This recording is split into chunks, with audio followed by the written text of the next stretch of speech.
গতবারের তুলনায় আমরা আজকে একটু টেনশন, কারণ দুই পক্ষই আসলে খুবই ভালো ক্রিকেট খেলছে এবং ফাইটার আর বলতে গেলে।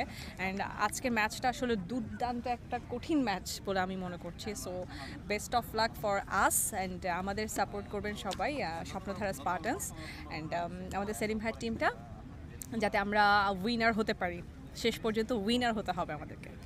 ঢাকাতে জ্যাম হয় কর্নিয়ার কারণে, আসলে কি এই বসুন্ধরাতে ঢোকার পরে তো আমরা দেখছি অনেক জ্যাম, গাড়ি পাওয়া যাচ্ছে না অনেক লোকের, তো অনেকেই বলা বলি করতেছে যে ঢাকার জ্যাম লাগায় এখন বসুন্ধরার জ্যাম শুরু করছে। আসলে গানটা তো অনেক হিট। আসলে ঢাকার জ্যামের সাথে সাথে বসুন্ধরাতে জ্যাম লেগেছে 2017 সালেই, ঠিক আছে, কারণ এখানে তখন থেকে আমার বাসা বসুন্ধরাতে আবাসিকে। সো এখানে আমার আসা যাওয়া অ্যান্ড থাকা সবসময় হয়। অ্যান্ড এখানে হ্যাঁ মাঝে মাঝে জ্যাম লাগে, এটা আমার খুব ভালো লাগে। আর জ্যাম লাগলে আমি ফিল করি, অ্যান্ড আমি যখন দেশের বাইরে যাই তখন আমি জ্যামটাকেই মিস করি। তো আমাদের ঢাকার জ্যাম আসলে একটা কী বলবো, এটা একটু ট্রেডিশন হয়ে গেছে। খুব মজা।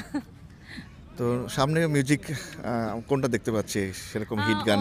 অলরেডি আমার ইউটিউবে কর্নিয়া, আমার ইউটিউব চ্যানেল কর্নিয়া, সো ওই কর্নিয়াতে বেশ কয়েকটি গান মানে একদম সিরিয়াল ওয়াইজ আসতে যাচ্ছে। যেমন গতকালকে রবীন্দ্রসঙ্গীত একটা এসেছে, কারণ আজকে রবীন্দ্রনাথের জন্মদিন প্লাস আজকে আমার জন্মদিন, দুটো একসাথে। Happy birthday. Thank you so much. So specially রবীন্দ্রনাথের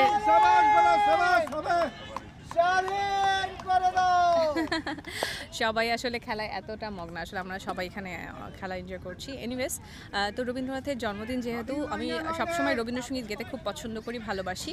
অ্যান্ড আমি যেহেতু রবীন্দ্রনাথের একজন কী বলবো, আমরা সবাই মানে এমন না যে পুরো ওয়ার্ল্ড ওয়াইড সবাই রবীন্দ্রনাথের ফ্যান। সো সেই ছোট্ট একটা ক্ষুদ্র ফ্যানের মধ্যে আমি একটু চেষ্টা করেছি আমার একটা গান গাওয়ার। তো সবাই মোটামুটি ভালো বলছে যে হ্যাঁ কর্নিয়ার কণ্ঠে রবীন্দ্রসঙ্গীতটা সুন্দর লাগছে। স্পোর্টস নিয়ে কোনো গান গাওয়া হয়েছে কিনা? হ্যাঁ, আমার স্পোর্টস নিয়ে গান গাওয়া হয়েছে, ক্রিকেট নিয়ে গান গাওয়া হয়েছে। আমি এবং আরিফান রুমি ভাই একটা গান করেছিলাম, আই থিঙ্ক T20 অর এরকম বিপিএল এরকম কিছু একটা জন্য আমরা, না এখন ওই মুহূর্তে মনে নেই। তো গাওয়া হয়েছে, খেলার গান গাওয়া হচ্ছে, যেমন ফুটবলের জন্য মেসির জন্য গান গাওয়া হয়েছে, যেহেতু আমি আর্জেন্টিনার সাপোর্ট। প্লেব্যাকে লাস্ট কোন মুভিতে প্লেব্যাক করা হয়েছে? সেটা একটা সারপ্রাইজ, আপকামিং কোনো একটা মুভিতে গান আমার থাকার কথা। সো আমি দেখা যাক, যদি আসে অবশ্যই সবাইকে দেখার আমন্ত্রণ, শোনার আমন্ত্রণ, এবং কেমন লাগলো সেটা কমেন্ট করে আমাদেরকে জানাতে হবে। আপকামিং যেটা আসছে এটা কি লাইফে ফার্স্ট প্লেব্যাক করা নাকি এর আগে হয়েছে কখনো? না, অনেক প্লেব্যাক করেছি, এমন না যে করিনি, অনেকগুলো করা হয়েছে। বাট এটা একটু স্পেশাল বলবো আমি, কারণ যেহেতু রানিং একটা মুভির মধ্যে আছে। সো দেখা যাক, হোপ ফর দ্য বেস্ট। তো থ্যাংক ইউ সো মাচ আমাদেরকে সময় দেওয়ার জন্য, এবং হ্যাপি বার্থডে ওয়ান্স এগেইন। অনেক শুভকামনা নিজের জন্য, নিজের পরিবারের জন্য এবং টিমের জন্য। থ্যাংক ইউ সো মাচ, সবাই খুব ভালো থাকবেন। Thank you.